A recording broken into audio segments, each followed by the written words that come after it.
Hello, ladies and gentlemen, and welcome to the most well-attended event of the day. So congratulations to you all for making the effort.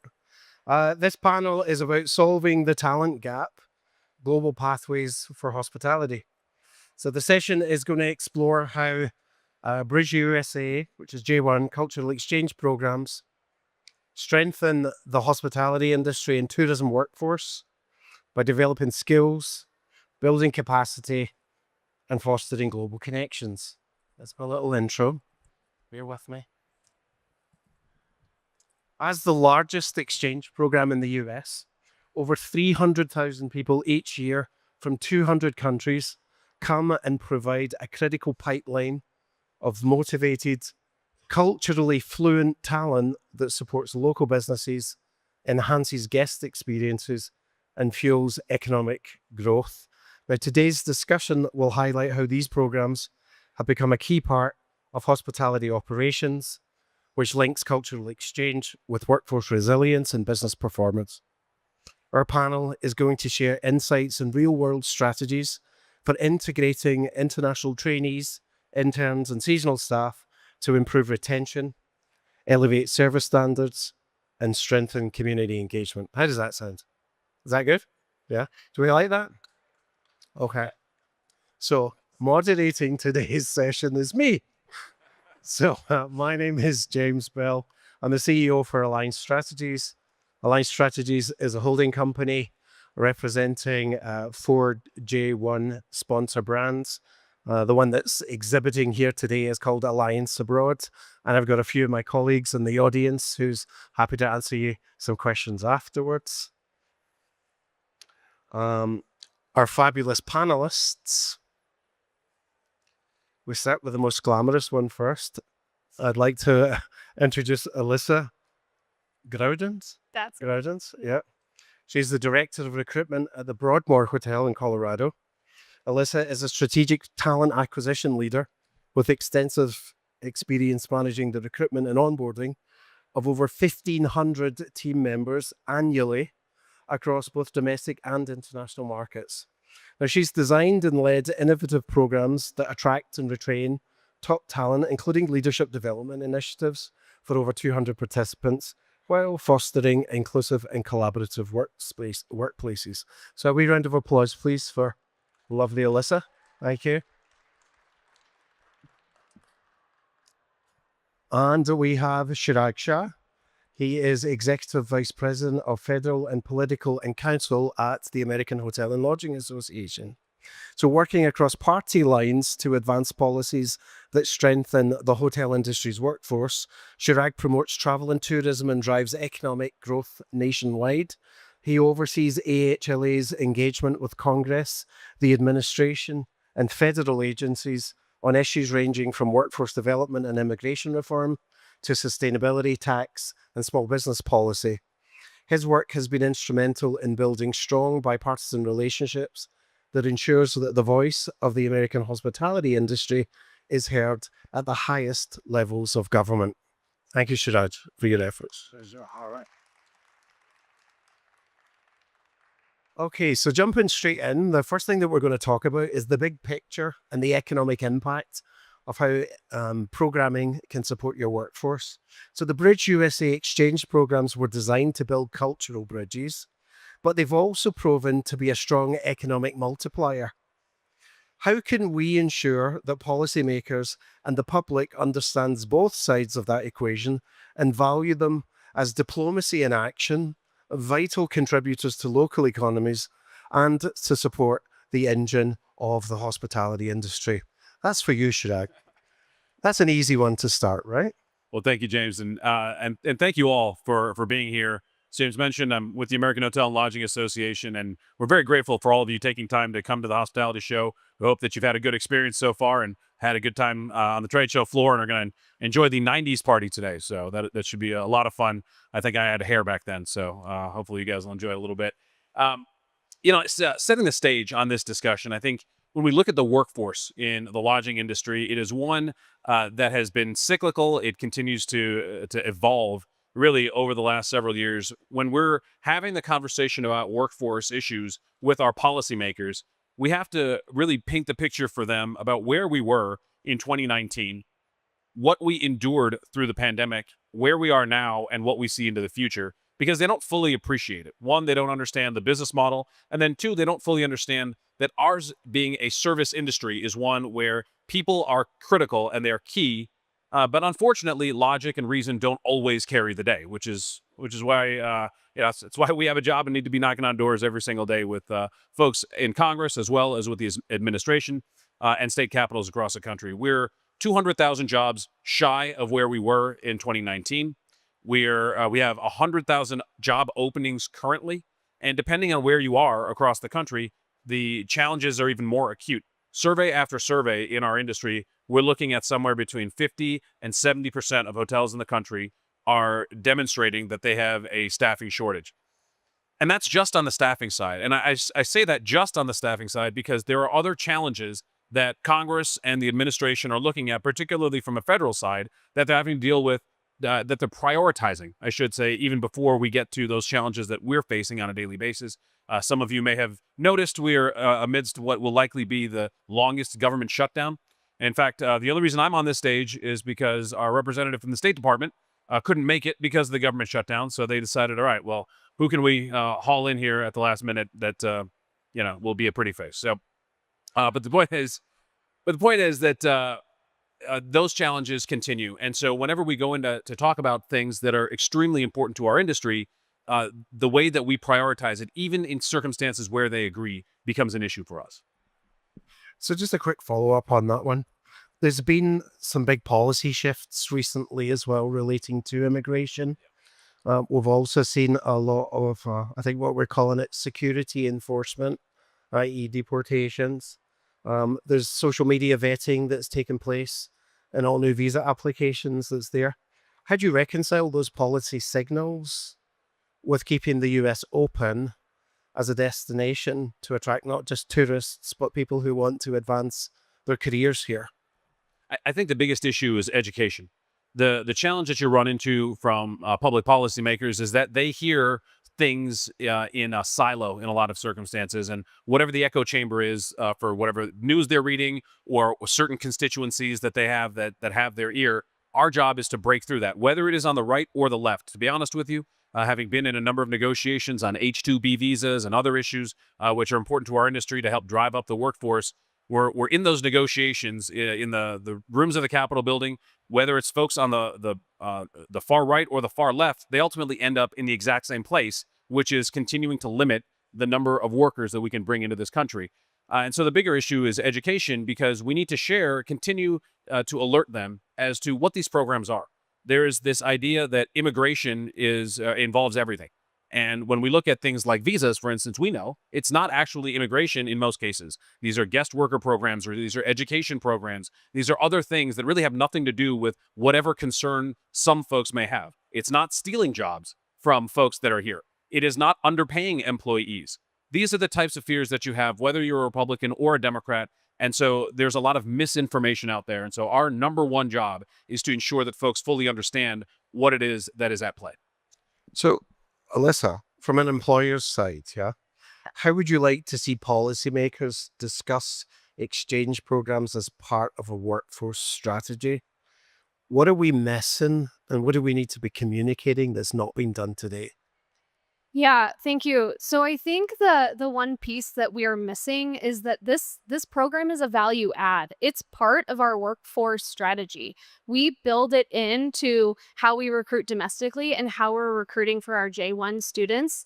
And there's a huge value add to the students coming. They are working and they're training on our property. They're becoming cultural ambassadors when they're here, and then also when they go home. They are cultural ambassadors when they go home, and they're having a greater economic impact in their home countries because they are more prepared to take the jobs that they are looking to go into. They have been trained very well, and they have that ability to step up and really make an impact, not just on their local economy, but they make an impact on our economy when they're here, and they become ambassadors on both sides. So, Chirag, thank you for that. Chirag, one more question to yourself. Just against the backdrop of the let's just call it broader immigration reform pressures that are happening at the moment. Um, what what would you advise the White House or Congress that should be done in order to support, protect, grow, or preserve these types of programs? What would you say? Yeah, I think the first thing, and these are the conversations that our team are having with the White House every single day, is that these are jobs that are critical in every community in which they serve. These are also not jobs that are, these are not opportunities that are being taken from American citizens or those who are here otherwise. These are also high paying jobs. These have prevailing wages as a result of various laws that are currently on the books. There's a vetting process that is extensive in that, and so there's a necessity for a paradigm shift from folks as they're looking at these issues, but also to separate them out and understand the nuance. And I think that is a critical piece that is often lost in a 15-second soundbite media ecosystem that we currently live in. It used to be a minute, then it became 30 seconds, and now with TikTok and swiping up and everything else, you're getting your news and information on huge public policy decisions in very short sound bites. So those are the big things that I'd say. And the last piece I'd also say is understand the math. Ultimately, our population is dropping. And in industries like ours, we need a steady workforce in order to survive. And so we need to be able to bring in folks who want to be here and who will be cultural ambassadors back to their home countries. And that's what would make that would make the entire economy run even better. So, to your point, there is a big workforce shortage. Um, these programs do help to form a solution, right? And in return, your business benefits from it. So, a question to yourself, Alyssa, could you talk specifically about the Broadmoor and talk about, I mean, you have a great reputation for excellent service and service excellence. How abridge USA J1 participants? How do they help you maintain your service excellence during peaks?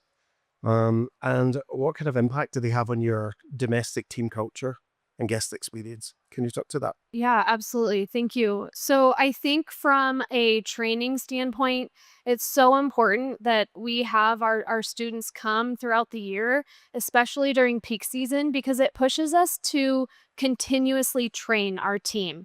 Doesn't matter the season that we're in, it doesn't matter if we're in peak season or not. We are constantly pushing our team to learn, to grow, to know our standards, and to meet and exceed those standards. And in order for us to ensure that our team, our student population is being trained and developed, we're also training and developing our domestic team as well. So that pushes us to always do better and ensure that we're not getting caught up in how busy it is at the hotel. We're really ensuring that our team members feel prepared and they are prepared to meet and exceed our standards.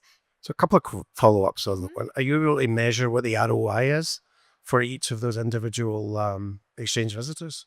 Yeah, so we obviously invest quite a bit in our student program, not just monetarily, but also time. We spend a lot of time planning these programs and ensuring that we have a good return. And so the return is obviously there. We are passionate about this program. We are all in on this program. But what can be really challenging for us, especially in the current state, is that we don't know how to prepare. We don't know if we are going to plan A, to plan B, C, D, and we don't know if that plan is happening today, tomorrow, or next week. So it's the ROI is obviously there for us, but it's really challenging right now for us to figure out how do we plan for these programs, especially when we're seeing denials or we don't know what to expect in the future. So, if this went away or if it was massively reduced, what would you do? Well, we are very fortunate. We have a very robust domestic pipeline right now. But I think one thing that I didn't touch on yet, but I should touch on now is that these programs enhance our culture. So while we would be fine from an organizational standpoint for being able to fill the open positions we have, our culture would change. It would shift. These students bring a type of energy. They bring a type of perspective.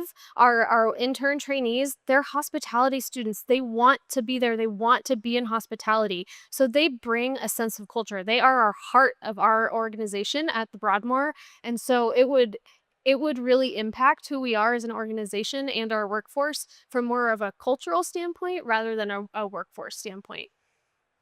So, should I, hearing what you're just saying there, what do you think the most important message is to the White House or to the Hills about the preservation of these programs, or indeed the expansion and also other visa types that's linked to it? So when President Trump was first elected in 2016, it was the first time, I believe, in history that you had a hotelier that was president of the United States. And so, if nothing else, there was this idea that, okay, there is an understanding of our business model. We met that with some mixed results.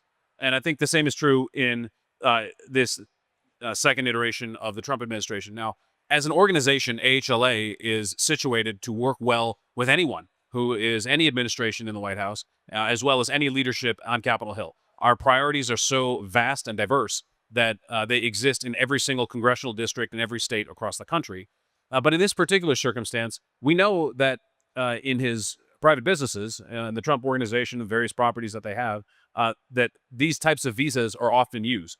And what's interesting is that there has been a necessity to educate the staff that has come on board in this second version of the Trump administration to share with them that these programs, whether it's J1 or H2B or some of these others, and there's others as well that have been discussed. The EB5 program, while not exactly the same, certainly has similar, is adjacent in a number of ways as a visa program that ultimately drives job creation. These are the types of conversations that we've had with the administration to say this is why it is impactful. So on the one hand, you have somebody that at least appreciates our business. And on the other hand, and I think a lot of the folks in this room, certainly at the Broadmoor, I know that a lot of public officials come to your property with some frequency, and I know they really enjoy their time there because we hear about it. When they come back to Washington, D.C., they talk about how incredible of an experience it was. And the best thing that we can do, whether you're a property that's by the airport or you're an iconic property like the Broadmoor resort property, etc., there are opportunities for you to get to know your public officials because they can do a tour through your business. They can understand your workforce and what it is that they bring to that local community. And when they can see firsthand the importance of that workforce, they're much less likely to dismiss it out of hand. And so I would say show, don't tell. And that's what we're working on at HL. I was just going to say that as well. I feel like I'm painting some doom here. I just wanted to just reset and re-clarify that these programs are actually operating very well at the moment. And we haven't seen any real interruptions to them. But just following up on your point as well, I think as an industry, we've all come together, highlighting all of the great good news stories that comes from it, but more importantly as well, and the independent research that's done to be able to quantify what the actual economic impact is of the programming itself. We've determined that there's a contribution of $880 million of positive economic impact just from the J1 programs. And a reminder, the J1 programs receive zero government funding. So that is an 880 million positive benefit. Any disruption is just a net decline from that. Yeah. So anyway, just some follow-ups on that. How can policymakers, aside from showing them your properties, showing them in action, yeah, I think those are real tangible ones that you can touch, right? Look at this, look how beneficial these are. You can see it in action. Witness a story, witness a person. When it becomes real, you hold it to your heart. You can advocate for it then as well. Aside from that, what are the other things that we need to be putting in front of the key decision makers in order for them to resolutely understand that this is a good thing? And that's a question to you both. Well, I think the most critical thing is, as we mentioned, show up and show out. Share with them those things that are important, but you have to be consistent about it. I think if you show up once and the idea is great, we're gonna have this conversation with our local elected official, we'll write a letter, or we'll visit them in their office, or we'll send a message on social media. That is great. That is incredible, impactful. If you go to HLA's website or hotelsact.org, you can send a letter through that platform to your local official. But that is one action. And the importance of advocacy is consistency. And when they know that the hoteliers are going to show up, when they know that the GMs are going to show up, when they know that the industry is going to show up year after year after year. I mean, these are the things that my good friends Bill Elliott and Chris Hartman taught me over the years. You got to show up early and often. And finally, when they say, yes, we agree with you, then you show up twice as often, because you have to keep the pressure on, because that's the only way that even when folks agree with you, and this is the crazy part, even when folks agree with you, your issue needs to rise to the level of priority to make it work and get legislation across the finish line. Yeah, I absolutely agree with all of that. I think really sharing the stories as well, sharing the stories of impact from my perspective as an employer, how can we highlight the success stories? How can we highlight where the students have been and what they have done because of the training they had here at the property at Broadmoor. So I think sharing those stories of impact is so important, and for them to see that it's not just a training program. We don't just have students coming to the US for a year or 3 months on a work and travel program, but what are they doing during the course of their time in the US and then after, and what impact has that had? I talked about it a little bit earlier about being a cultural ambassador and the economic impact, but how can we put numbers behind that, and how can we share stories that really not just pull the heartstrings but make it an impactful program, from the employer's perspective, from a sponsor's perspective, but also from a policymaker's perspective. So it's all about consistency, consistency, consistency, right? So with that, maybe I'm saying the same kind of thing again, but if you look broader outside of the US as well, competition for talent globally is hard right now. Really is hard. And there's a lot of countries that are aggressively going after good hospitality talent. Dubai, Abu Dhabi, the UK, Canada, Australia. They're all really flexing their immigration policies to attract really good talent. How does the US stay relevant? Yeah, I think we have to leverage the assets that we have and continue to make America the welcome place for the world to come to. You know, the vice president was overseas, and he said, "America is open. You should come." And then we also had a message that says, "By the way, if you overstay your visa, we're gonna find you." It's not necessarily the full message that we want to have. We want to have one that says, "Hey, by the way, we've got some huge events that are coming to the United States that everyone across the globe is looking forward to. You've got the World Cup, you've got the Olympics, you've got the Rugby World Cup, you've got America's 250th celebration. Not sure too many Brits will be here to celebrate that, but the rest of the world might, right? I'll So be here. there you go. I know the Scots will be here. Yeah. But you got these big events. Our goal needs to be to leverage them and to go around. You know, one of the other challenges that we have that I think is part and parcel of this conversation about attracting global talent to the United States is that welcoming message. And one of the key platforms that we have for that is a program called Brand USA, which is our marketing arm, our international marketing arm, where we go to foreign countries and we say, "Hey, look how great America is." If anybody understands marketing, it's this industry. You got to tell people about your product so they come here. We cut about $160 million worth of funding over the next 2 years to that program. And so our advocacy continues to say, well, we need to reinvest in tourism. We need to reinvest in travel to the United States, which will also bolster opportunities and interest in coming to the U.S. to work here. Okay, so just one final question on the advocacy Yeah. and policy side of it. Can you share with the audience any promising conversations that you feel that you're having at this moment in time? So it's interesting. Whether you go to the reddest of red districts or the bluest of blue districts, whenever you talk to most members of Congress individually, they're like, "We understand it. We get it." The challenge is when you aggregate everything together. But what the other thing I will say is, and to pick up on a point you made earlier, James, is that, you know, when the circumstances now perhaps are not dire. There may be some challenges, but they're not as dire as perhaps falling off a cliff that may take place whenever you hear discussions about immigration broadly, or immigration enforcement, or even access to some of these programs. But there have been ideas floated.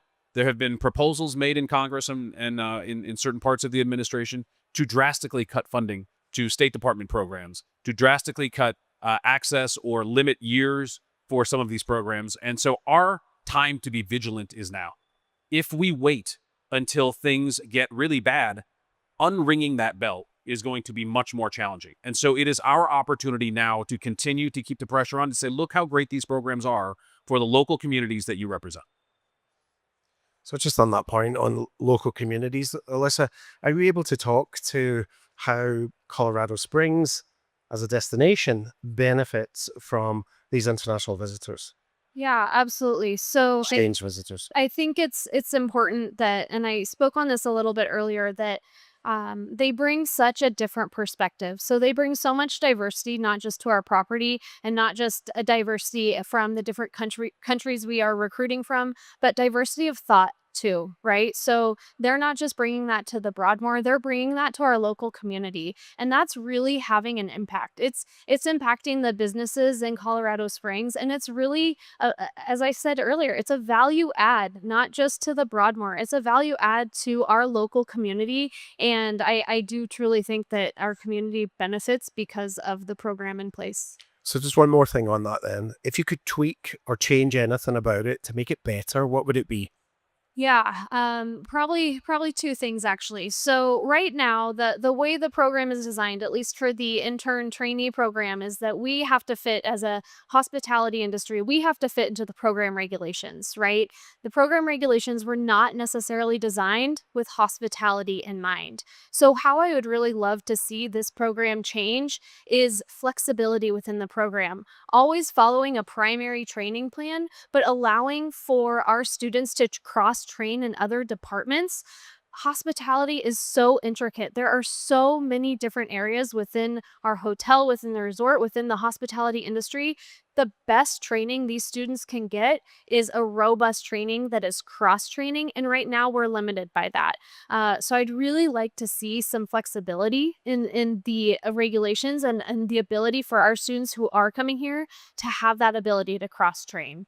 Also, the visa process can be challenging. It can be long. So being able to lessen that time or have a little bit more of certainty as to when somebody's going to arrive and how they're going to arrive, that from an operations standpoint would also just be tremendously beneficial. Appreciate that. Thank you. We have some time for some questions from the audience, if anyone has any. I think Vanessa said you had one. Did you not?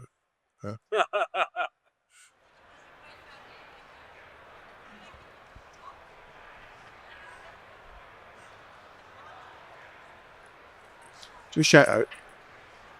Someone come.